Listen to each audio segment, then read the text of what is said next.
Hello అండి, అందరికీ నమస్కారం.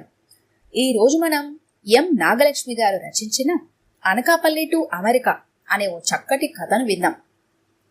శ్రీధర్కి సీతను చూస్తుంటే ఆశ్చర్యంగానూ అసహనంగానూ ఉంది. సీత అమ్మని నాన్నని పట్టుకొని కదిలి కదిలి ఏడుస్తోంది. 24 ఏళ్ల అమ్మాయి అమ్మా నాన్నల్ని వదిలి భర్త వెంట వెళ్లడానికి ఏదో రాక్షసుడి వెంట వెళ్తున్నట్టు.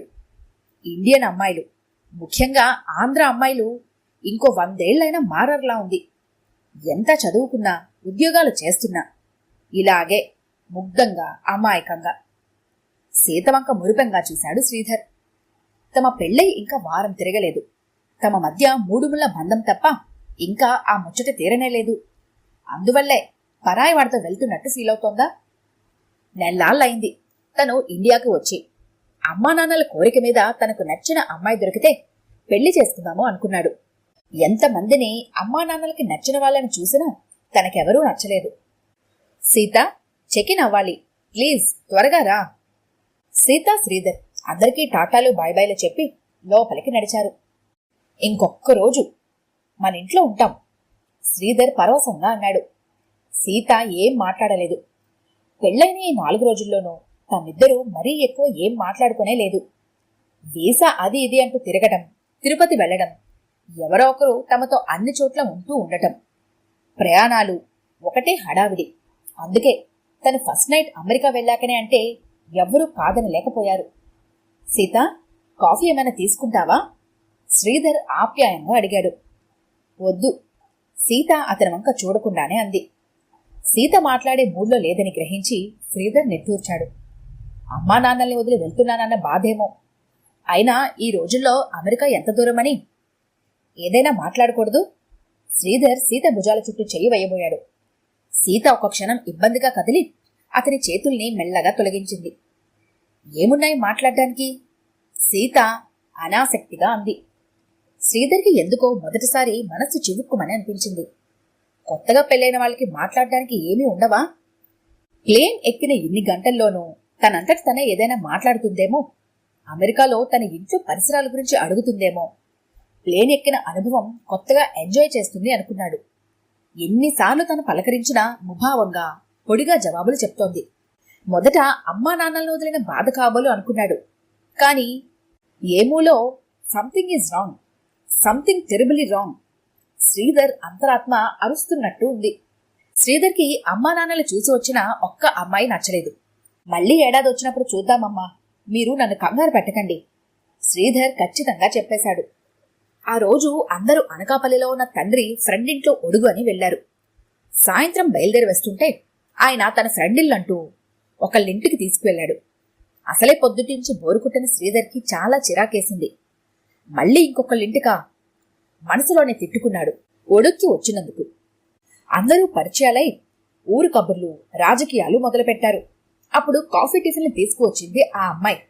శ్రీధర్కి అతని తల్లిదండ్రులకి కూడా అర్థమైపోయింది ఆయన ఇక్కడికి ఎందుకు తీసుకొచ్చాడో. ఈ అమ్మాయి సీత బీఎస్సీ కంప్యూటర్స్ చేసింది. వైజాగ్లో ఉద్యోగం కూడా చేస్తోంది. తండ్రి ఫ్రెండ్ రామ్మూర్తి పరిచయం చేశాడు. సీత గులాబీ రంగు కాటన్ చీర కట్టుకుంది. నావీ బ్లూ జాకెట్, మెడలో ఓ గొలుసు. చీర కూడా బాగా నలిగే ఉంది. అయినా సీత సౌందర్యం ముగ్ధుని చేసింది శ్రీధర్ని. శ్రీధర్ తల్లి లోపలికెళ్లి మాట్లాడుతూ కూచుంటే బయట మగవాళ్లు కాసేపు మాట్లాడుకున్నారు. ఆ టైంలో సీత వాళ్ళకి తెలియదు అది పెళ్లి చూపులని. రామ్మూర్తి గారు శ్రీధర్ ఓకే అంటే వాళ్ళతో మాట్లాడి సంబంధం ఖాయం చేశారు. అలా అనుకోకుండా లాస్ట్ మినిట్లో కుదిరిపోయి పెళ్లి అయిపోయింది. ఈ పెళ్లి సీతకి ఇష్టం లేదా? అలా అనుకోవడానికి కారణం లేదు. ఇష్టం లేకపోతే చెప్పి ఉండేదిగా. సీత వంక చూశాడు శ్రీధర్.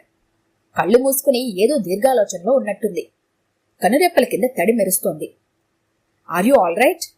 ఉలిక్కి పడింది సీత. ఫైన్, ఐఎమ్ ఫైన్, గొనిగింది మెల్లిగా. శ్రీధర్ మనసునొక్కసారి ఏదో తెలియని నీరసం ఆహ్వానించింది. సీత మనసులో లేదు. తనేం చేస్తోంది? ఇంతవరకు ఏ ఆడపిల్ల ఎలా చేసి ఉండదేమో. వేరే దారి ఏం కనిపించలేదు. తను మాత్రం ఏం చేస్తుంది? ఇలా హఠాత్తుగా పెళ్ళవుతుందని కలలో కూడా అనుకోలేదు. ఉద్యోగం చేస్తాను కొన్నాళ్లంటూ దాటేస్తోంది. తండ్రిది మరీ పెద్ద ఉద్యోగమేం కాదు. ఇంకా వెనకో చెల్లెలు. కొంత సంపాదిస్తే కట్నం ఎక్కువిచ్చి మంచి సంబంధం తేవాలని వాళ్లు ఊరుకున్నారు. హఠాత్తుగా శ్రీధర్ కట్నం కూడా వద్దని చేసుకుంటానంటే ఇంట్లో అందరికీ ఆనందంతో మతిపోయింది. తనకి మాట్లాడే అవకాశమే రాలేదు. ఏం చెప్పినా వింటారన్న నమ్మకమూ లేదు. న్యూయార్క్లో ఎయిర్పోర్ట్కి అన్నట్టుగా రమేష్ రాకపోతే సీతకి ఒక్కసారి ఒళ్ళంతా చల్లబడ్డట్టు అయిపోయింది.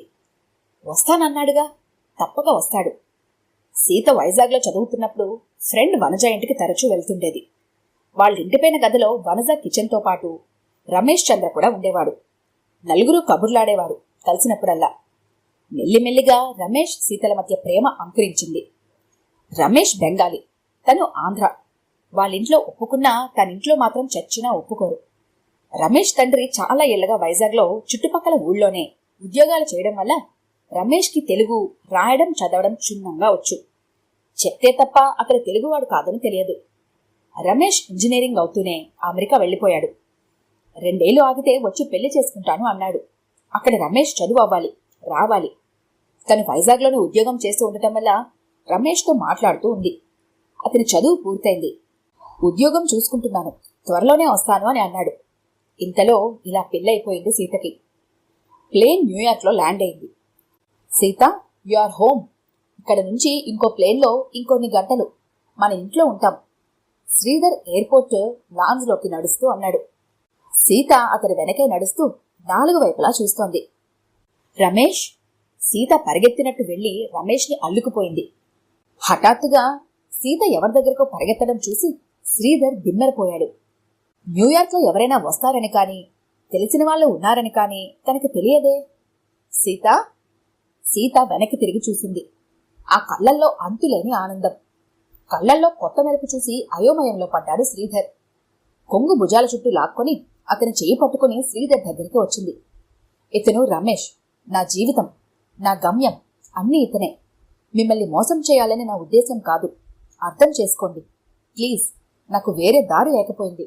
నన్ను క్షమించండి. క్షమకి అర్హురాలని కానేమో కానీ ప్లీజ్ అర్థం చేసుకోండి. Sorry, I'm extremely sorry. Sita గబగబా అన్ని మాట్లాడడం ఈ కొన్ని రోజుల పరిచయంలో అదే మొదటిసారి. రమేష్ అతని చేతులు పట్టుకున్నాడు. శ్రీధర్ గారు, మమ్మల్ని క్షమించండి. మేమిద్దరం 4 ఏళ్లుగా ఒకరికొకరమని ఆశలు పెంచుకున్నాం. హఠాత్తుగా ఈ పెళ్లి. ప్లీజ్, ఇంత తొందరలో ఇలా సీతకి సంబంధం కుదరడం, ఆలోచించే వ్యవధి కూడా లేకపోవడంతో నేను మిమ్మల్ని మళ్ళీ వచ్చి కలుస్తాను. మమ్మల్ని అర్థం చేసుకుని క్షమిస్తారు కదూ. సీత బ్యాగ్లోంచి ఒక కవర్ తీసి శ్రీధర్ చేతిలో పెట్టింది. వాళ్ళిద్దరూ బయటికి వెళ్తుంటే శ్రీధర్ షాక్ కొట్టినట్టు చూస్తూ ఉండిపోయాడు. కవరు వంక చూశాడు. బరువుగా ఉంది. తెరచి లోపల ఉన్న కాగితం బయటకు తీశాడు. శ్రీధర్ గారికి. నేను రమేష్ చంద్ర 4 ఏళ్లుగా ప్రేమికులం. అతను ఇండియాకు వచ్చాక ఎవరు ఒప్పుకున్నా ఒప్పుకోకపోయినా పెళ్లి చేసుకోవాలి అనుకున్నాం. కానీ ఇంతలో మీరు రావడం, మన పెళ్లి, అతన్ని ప్రేమించిన జీవితం మీతో పంచుకోలేను. మా ప్రేమ కథ చెప్పినా మన పెళ్లి జరిగే ఉండేది. ఆత్మహత్య చేసుకోలేకపోయాను. అందుకే మిమ్మల్ని అనకాపల్లి నుంచి అమెరికా రావడానికి వంతెనలా వాడుకున్నాను. నన్ను క్షమించండి. సీత. శ్రీధర్ అయోమయంగా కవర్లో ఉన్న ఇంకో వస్తువు బయటకు తీశాడు. అవి మంగళసూత్రాలు. మనకు తెలియకుండానే నిజ జీవితంలో కూడా ఇలాంటి సంఘటనలు చాలా చోటు చేసుకుంటున్నాయి. ఇంతకీ ఇందులో తప్పెవరిది? సీతకి బలవంతంగా పెళ్లి చేసిన పెద్దలదా? తన ప్రేమ విషయం దాచిన సీతదా? లేకపోతే సీత అభిప్రాయం తెలుసుకోకుండా సీతని పెళ్లి చేసుకున్న శ్రీధర్దా? ఈ కథ గంట మీకు నచ్చినట్లయితే లైక్ చేయండి, షేర్ చేయండి. మరిన్ని ఇంట్రెస్టింగ్ కథల కోసం మా ఛానల్ని తప్పకుండా సబ్స్క్రైబ్ చేసుకోండి.